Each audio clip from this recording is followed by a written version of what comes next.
Pour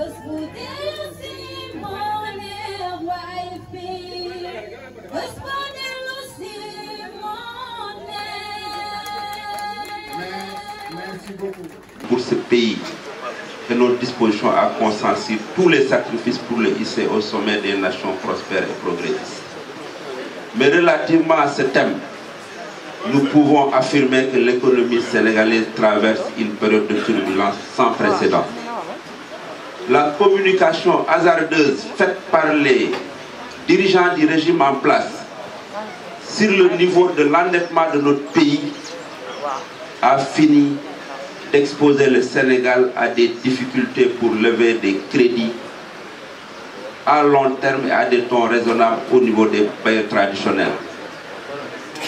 Au même moment, notre pays est obligé de recourir au marché sous-régional avec des taux moins compétitifs et sur de courtes durées, juste pour servir à régler les dépenses courantes. En effet, depuis son installation, le gouvernement en place emprunte à un rythme effréné sur le marché de l'UEMOA, creusant une dette dont les conditions restent encore opaques. L'emballement de la dette sur le marché UEMOA, avec 700 milliards levés en seulement 6 mois, prouve l'absence de stratégie de financement viable, sans que l'on sache réellement ce qu'on fait de ces fonds levés. L'absence d'une stratégie économique cohérente aggrave la situation. La stratégie de développement national présentée comme le référentiel des politiques publiques n'a toujours pas été finalisée dans sa version définitive.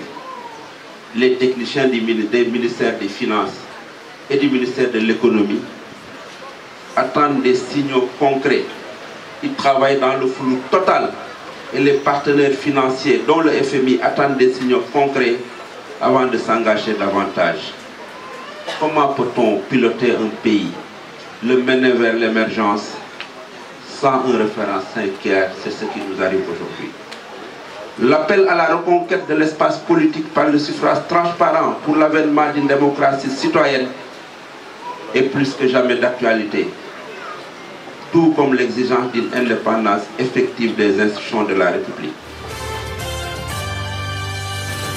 Après le 3e congrès ordinaire organisé avec un franc succès le 26 avril dernier et le passage de témoins entre notre président d'honneur, le président Moustapha Niasse, et moi-même qui ai la lourde responsabilité de conduire les destinées de notre parti, l'AFP se trouve devant une responsabilité cruciale, celle de perpétrer l'esprit de l'appel du 16 juin. Cet appel n'était pas seulement une critique du passé.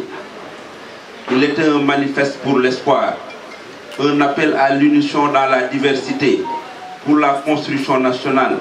Le président Niasse affirmait que le Sénégal ne peut vivre qu'avec la liberté de créer. Il ne peut créer son destin que dans la liberté. Une renaissance est alors nécessaire. Aujourd'hui, l'AFP, sous une nouvelle direction, doit se positionner comme le gardien des principes. Pour cela, nous devons continuer à être une voix critique mais constructive.